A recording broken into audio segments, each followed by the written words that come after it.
The last time I had a Lexus GX, my biggest complaint about it was back here in the cargo area. I had the Luxury Plus trim level. That one had 3 rows. And if you take a look at this folding table I have right here, basically right here is where that 3rd row came back to. There was literally less than 1 foot between the back of the 3rd row and the edge of the tailgate. So my biggest complaint was that a vehicle so big was so impractical. But now in this Overtrail Plus trim level, we only lose 1 seat, but we gain all of this extra room. Sure, lower trim levels can seat 7, but an SUV still needs to be practical. The Luxury Plus trim level has 6 seats, so if you want one of those upper trim levels, I think sacrificing the 1 seat is 100% worth it. Before I get any further into it, a huge thank you to Lexus for sending the GX for this review. So as always, we're gonna start this review here underneath the hood. What we have here is a 3.4 liter twin turbo V6, putting out 349 horsepower, 479 pound-feet of torque, and that is paired with a 10-speed automatic transmission and full-time 4-wheel drive.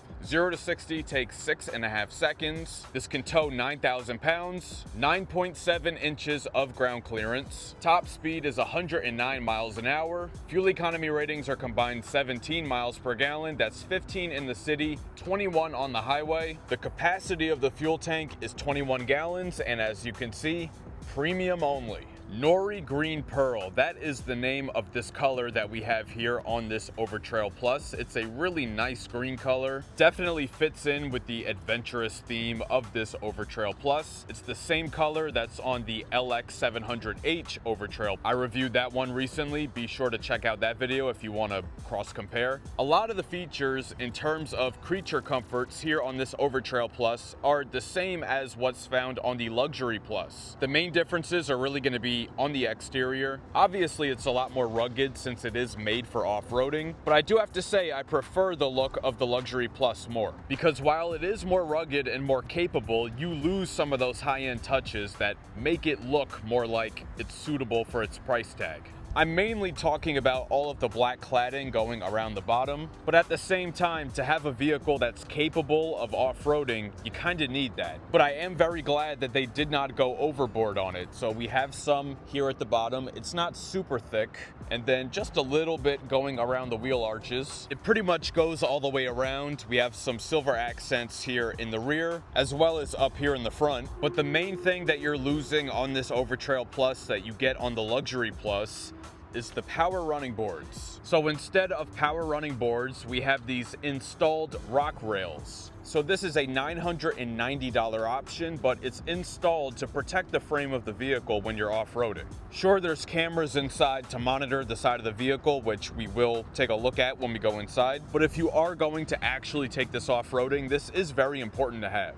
If you find yourself coming down onto a big rock, this will protect the frame of the vehicle from getting bent or damaged. But the major downside to that is that now you don't have a step to get in, because obviously it's a very tall vehicle, as you can probably see. So in order to get all the way up into the seat, I mean, I'm 6 feet tall, I'm not short, but you really can't use this as a step. I mean, you could, but you could very easily roll your ankle and come right off. So to get in, you really gotta kinda, use this handle and climb in. And let me tell you, having to climb into this after doing leg day at the gym, not fun. So that's why I keep saying really look into the Luxury Plus trim level. You get a lot of the same features, just minus all the off-road stuff.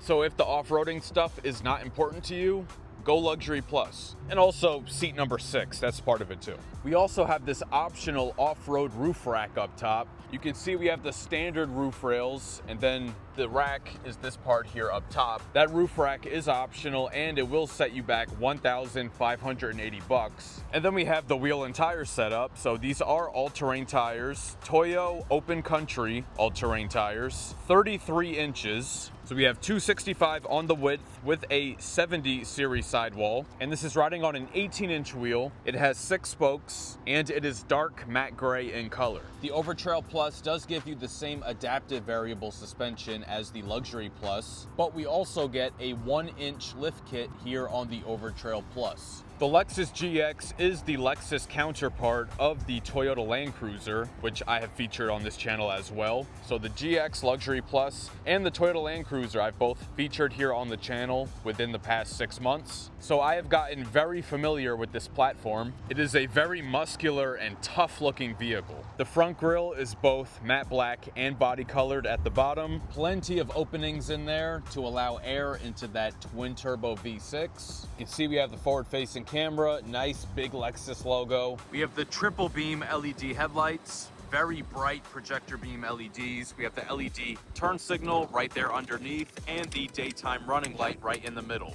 And dropping down, we have LED fog lights and the LED cornering light. As you can see, when I have the wheel turned to the left cornering light turns on and illuminates the road in the direction you're turning. I find that to be very useful. But I do like how muscular this thing looks, especially these hood lines. This sharp corner right here, the way the hood comes up quite a bit, it just looks very muscular and chiseled. It certainly has presence when you're coming down the road. Also on the side, we get these blacked out power folding mirrors with LED turn signal indicators. We have gloss black on the window trim and on the door handles. And then in the rear, we have Lexus spelled across the back, just like all of their newer vehicles. And we have this light bar that goes all the way across. It's just one thin line going across, nice and clean. It's not busy. And then we have these 2 stripes as the LED turn signal and another 2 stripes down here. That's the reflector. Towing hitch attachment right there. As I said before, 9,000 pound towing capacity on the Overtrail Plus. We have some parking sensors on the bumper. And as I said before, we have some silver accent to kind of break up all the darkness here. One of my favorite features of the GX and the Land Cruiser is going to be right here.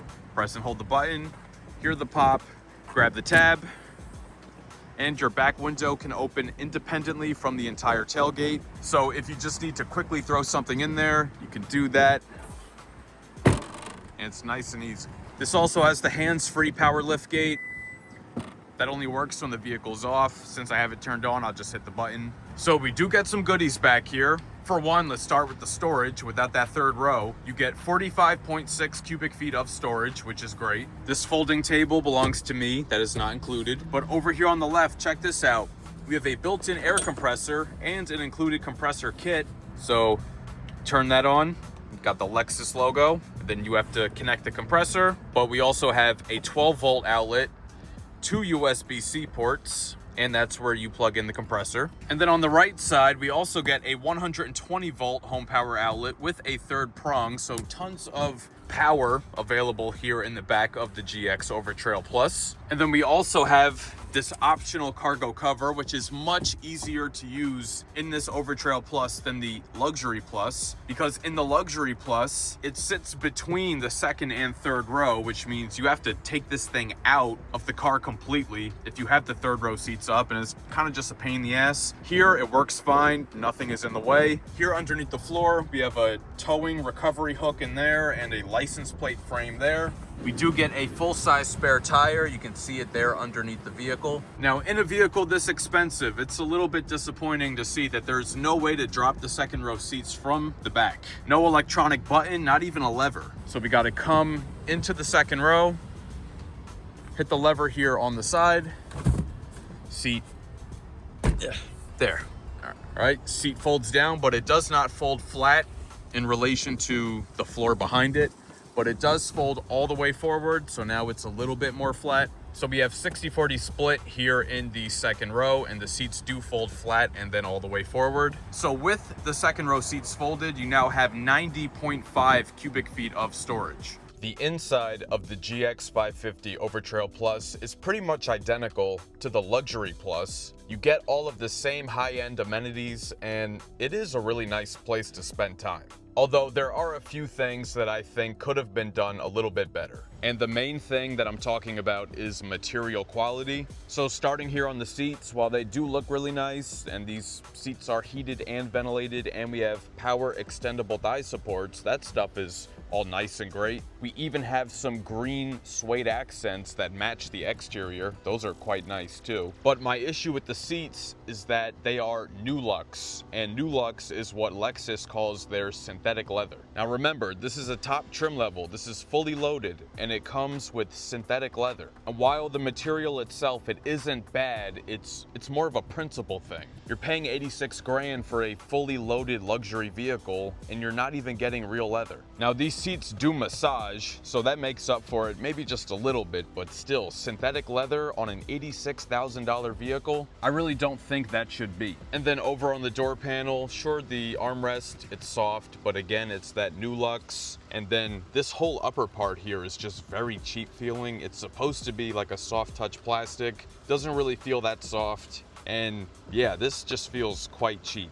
And then we also have this faux wood grain, which, I mean, it looks nice, but again, faux. For 86 grand, I feel like it's just falling a bit short. We get this one perforated synthetic leather here on this small portion on the side, but that's really about it in terms of, you know, high-end feeling on the door panel. I mean, the stitching down here is nice, but overall it's just underwhelming. Also, for 86 grand, we do not get a digital rear view mirror. And this head-up display, it is a color display. It does display a lot of good information, but it doesn't come standard on this trim level. It's an option. You have to pay $900 extra to get that head-up display. Now, one thing I am very happy about when it comes to the head-up display is that the steering wheel controls don't have those touch-sensitive icons that show up on the head-up display. These buttons work just like regular buttons, and to me, I think it's a whole lot easier to use than the Lexus models that have the touch sensitive, like the RX that I reviewed recently. I think all the modern Lexus steering wheels, they have a nice design, they have a nice texture on the horn button, nice matte finish on the Lexus badge. Paddle shifters on the back, it is a heated wheel, leather wrap, so this is the one place you'll find leather. Power tilting and telescoping. Controls here on the left side, we have voice command, volume, back button, phone, and this is for the digital gauge display right above. Fast forward, rewind, all of your lane keep assist and adaptive cruise control buttons too. And then we have the 3 different zones on the digital gauge display. So if we press and hold the button, you can see here we have 3 different zones. So in the middle, you can see we have a navigation map up. This does have a cloud-based navigation system. It can show your driving support and 2 different style maps. This big one kind of overtakes your tachometer. If you go back, then your tach comes back. The left and right side show pretty much all the same things. Audio, drive info, pitch and roll, traction monitor, trailer brake, auxiliary gauges, engine, transmission oil temperature, turbo, G-force, fuel economy, eco indicator, driving support, navigation. So very highly customizable. I've never had an issue really with this kind of gauge display. I think it's a good one. Here in the center, we have the massive 14-inch infotainment touchscreen. It does have the AC controls integrated into the bottom, but at least they're fixed and they do stay there. Same with your controls for your heated and ventilated seats and your heated steering wheel.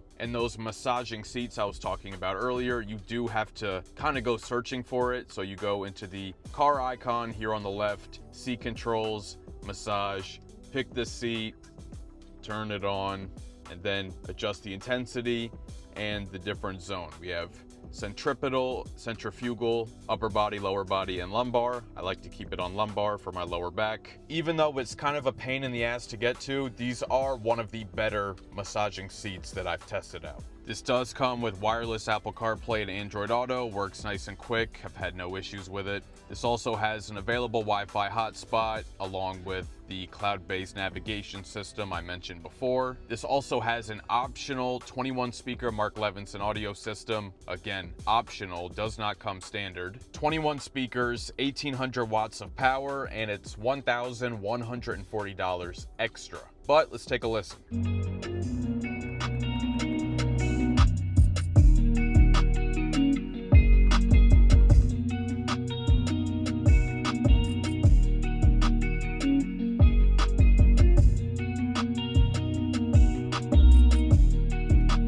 This system does have a spatial audio feature, and what I just played had it turned on. I normally don't like using it, but for whatever reason, when you turn it off, it really just doesn't sound good. The bass is very flat. The overall sound seems pretty flat and kind of lacking in power, but when you turn on the surround sound, then it does get better. But as you could probably hear, it does rattle the interior a bit, and I didn't even have the volume all the way up. So based on my experience, specifically with this model, I don't think it's worth the upgrade. So now let's move down here onto the console. You can see these buttons here that say drive mode and MTS. MTS, that stands for multi-terrain select. But first, let's look at the drive mode. So when you have it lit up on drive mode, that's gonna pull up your standard drive modes.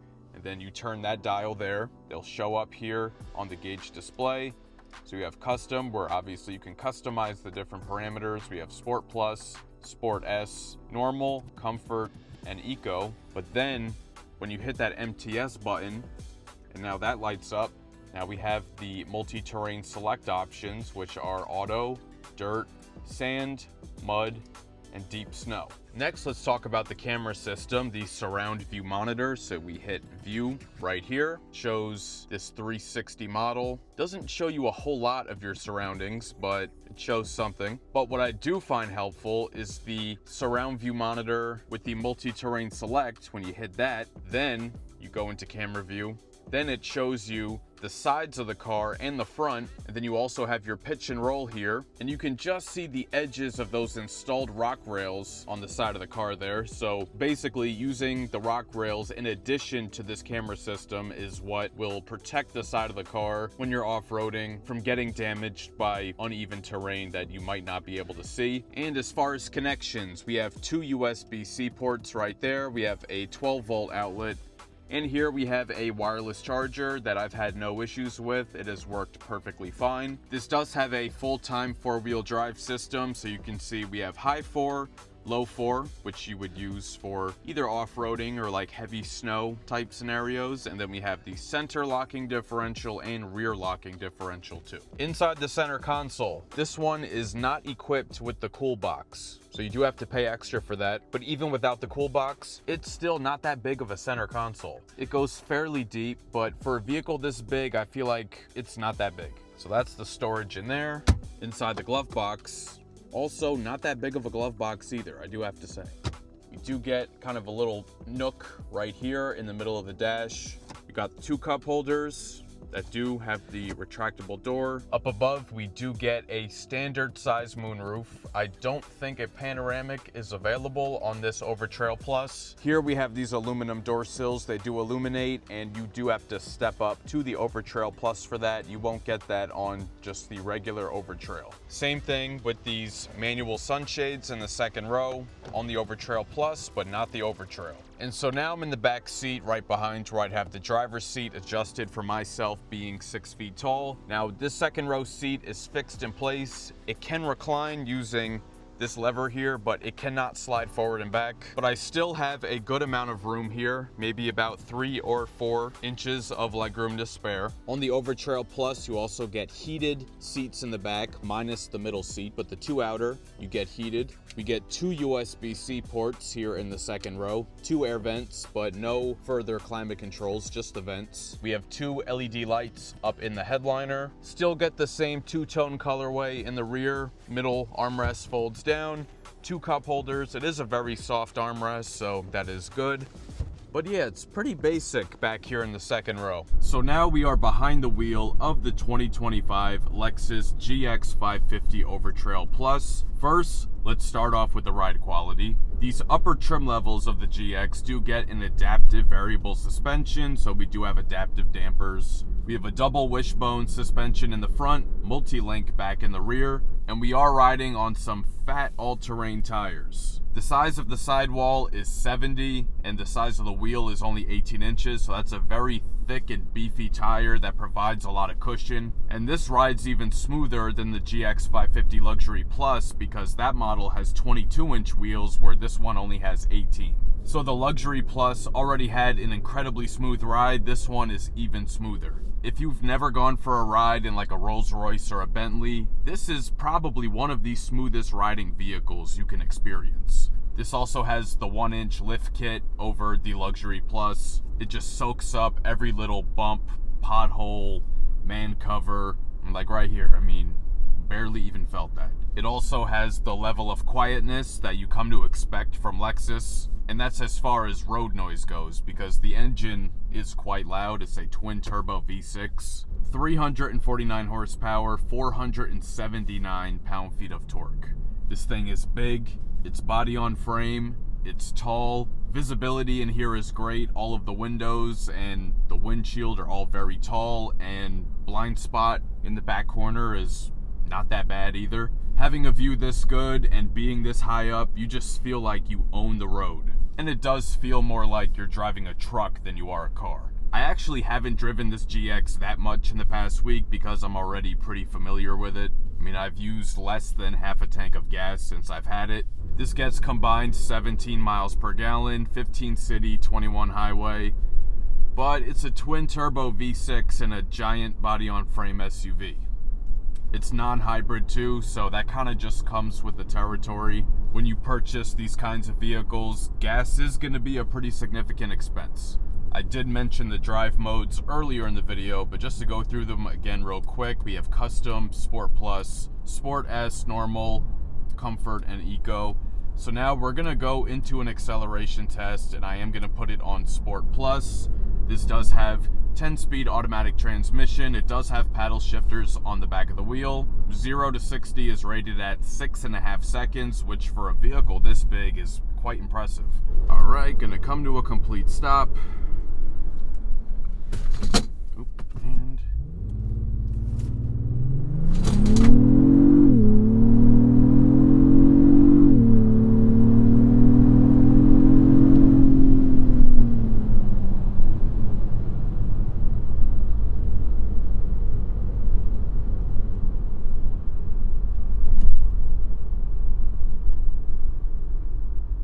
sorry for all that noise, that was my tripod in the trunk. So things to note when doing a 0 to 60 in here, this does have a kickdown switch on the bottom of the accelerator. For those who don't know what that is, basically it's a button on the bottom of the accelerator. When you put your foot all the way to the floor, if you press on the accelerator hard enough, you'll feel a button click at the bottom, and when that happens, it drops the transmission down one gear to give it room to rev, which you really only should use when you're like on the highway already in motion and you need to put your foot down. So pressing that will kind of mess up your 0 to 60, so you got to make sure not to do that.